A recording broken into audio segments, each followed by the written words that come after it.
Hey everyone, welcome to this episode of Context is King. I'm Rebecca Brayton, and with me as always is WatchMojo founder and CEO Ashkan Karbasfrooshan to discuss cancel culture and the death of comedy. Or whatever. Or is whatever. it? So, we have a couple of examples to discuss. Dave Chappelle's latest Netflix stand-up special getting a lot of flack, and SNL. And a lot of viewership and a lot of praise. Yeah, I mean, I watched it, and SNL firing Shane Gillis before he even was on the show. He could even say live from New York. Not that he would have probably said that even once this year, but in any case. So, I mean, you like to frame the Chappelle thing as too shocking for Vice, but too tame for the Wall Street Journal. Well, that was basically based on two different articles. And I Yeah. was like, that's basically 2019 in a nutshell, where Vice, which started off as a tits and ass magazine in Montreal, where we're based, that's an affectionate description, by the way, and now has evolved into so much more, admittedly. So there's an article that basically some writer was like, you don't even need to watch Chappelle. Like, they're basically saying, you know, don't go home. It's all good. Don't watch it. Which I thought was kind of, you know, weird, because for Vice to say that, it's either that is Vice so woke and is Vice so sensitive? Have you seen your archives? You know, Shane Smith, he is alive, but I'm saying if he wasn't, he'd be turning in his grave. I know, but the thing about have you seen your archive is even we've gone back and said the way we covered this was not appropriate, and so we've apologized. Yeah, to be fair, when I saw the Vice headline, I was like, it's fine. It's more reflective of 2019 than Vice. I just did a aha moment when I saw another article on Wall Street Journal that said we need Chappelle's type of shock. Which could be more, I think, emblematic of Wall Street Journal being more conservative, defending freedom of speech, than Wall Street Journal being Chappelle fanboys.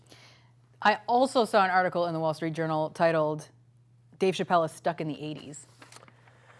And yeah, there was one line, because I watched the Chappelle thing. So did I. Yeah, and I've seen many Chappelle. I've seen him live. This disappointed me, and not from an I'm offended standpoint. Why?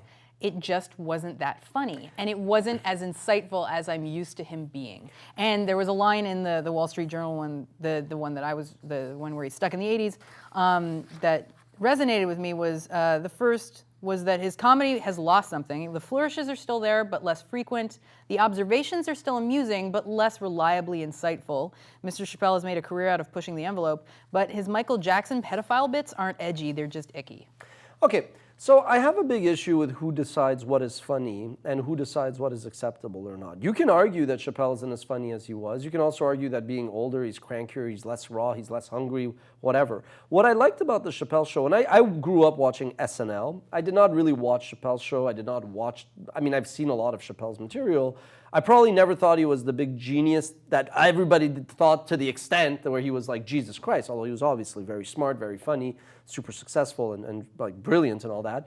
But I always thought like, oh my God, like he must have an amazing PR team. This is just insane. But I did feel like there was a void for that kind of humor now, so that's what I appreciated. But after seeing the 2019 one, Netflix's algorithm loaded up the 2007 one, Age of Spin, 2017 one, yeah. Age of Spin. What I like about Chappelle is he actually talks about his own insecurities, and he actually points out if he's pissed or making fun of the transgender community. He goes, as an American, I'm kind of proud that, great, good for you, you're getting all these rights. But as a black man, I'm kind of like, how did you kind of lap us, right? So there's a lot of things that if you just take a step back, it's not that he's shitting on anybody, and it's not even that he's normalizing them. I think that's more spin and PR, that, ooh, great, you're making jokes about this group of people. It's basically he's kind of highlighting his own bias, his own prejudice, and that reflects on how we all are ourselves prejudiced and biased, no matter how open-minded we are. That's what I like about him. So I feel like, we're at this era where nobody dares say anything. Everybody's ready with an apology. And it does kind of make things kind of lame, personally. And what I thought was also super lame, to connect the dots, was SNL. So SNL brings on this guy, Shane Gillis. No, what's his name? Shane Gillis? Okay, so I don't know who this guy is, never seen his stuff. And a lot of people said he's not funny. That should have been the reason why people were outraged, not so much anything else. But Then there were the tapes that apparently a mere 8 months ago he said all this crazy stuff. So one thing about cancel culture is, does it matter if something was said or done 10 years ago or 20 years ago or even 3 years ago versus last night, this past weekend, or 8 months ago?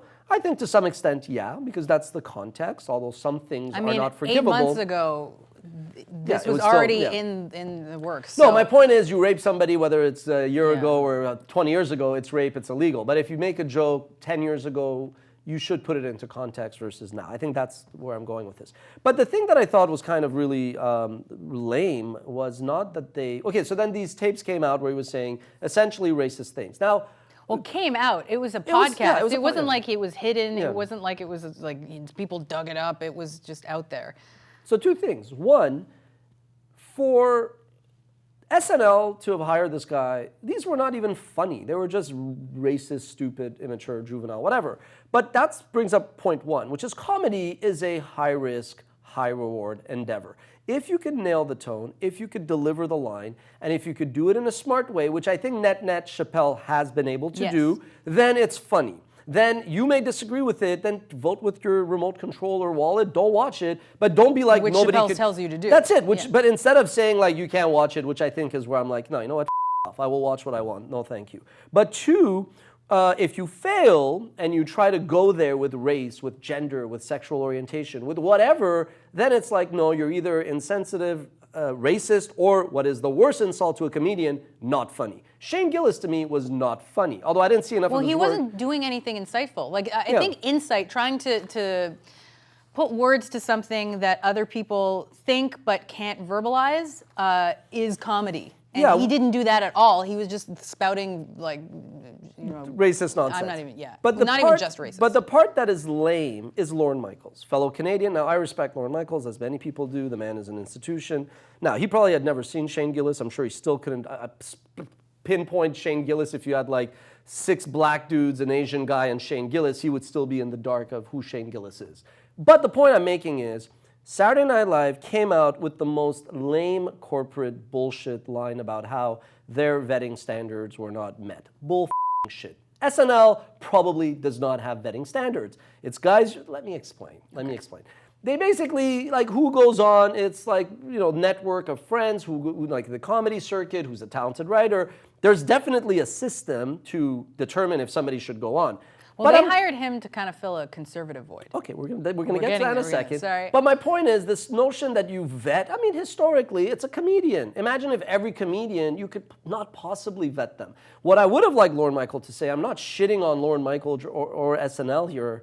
We like your Broadway video, especially with all the amount of content we fair use from them. What I find is a bit lame is Lorne Michaels, who is probably one of the 3 people on planet Earth who can make the call of, you know what, this is what is acceptable in society now, and now we're in a different era, this is probably not accepted. It would have been helpful for someone like Lorne Michaels to say, you know what, times have changed. And things that in the past that would have been passed off as maybe immature and maybe a bit sexist, but funny, and it still can go on network TV, you know what, it's a different era, and we have to accept that. And we have to assume that now certain things are just not kosher, such as what Shane did. Instead of kind of this idea that like, oh, we didn't vet him enough. It's like, no, times have changed. That's So the difference. what you're saying is you would have preferred it to be kind of an essay on how... Not an essay, but but like, yeah, like coming from someone like Lorne Michaels, it would have been like, okay, you know, like this is like the dean of comedy and this genre of comedy. And you know what? That's why we don't do blackface anymore, recognizing that maybe people did blackface. I mean, in the Arab world,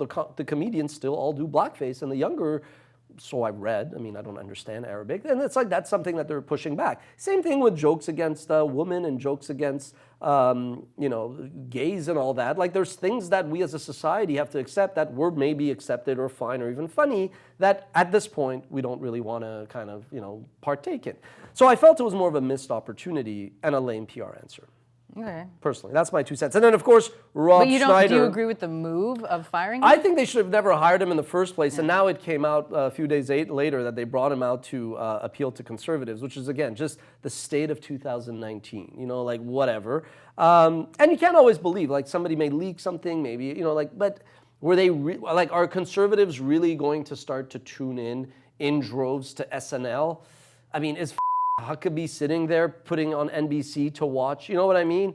I don't know. If I was being parodied, I'd probably watch it. Yeah, but you watch it for that reason, but you wouldn't watch it for any other reason. And of course, Rob Schneider had to come out and tweet as a quote, as a former SNL cast member, I'm sorry that you had the misfortune of being a cast member during this era of cultural unforgiveness, where comedic misfires are subject to intolerable inquisition of those who never risked bombing on stage themselves, end quote. Anyway, so sign of the times, missed opportunity. That's that. So overall, what score did you give the Chappelle Show on 10? I don't know, 5 or 6. Yeah, no, I mean, I like Chappelle.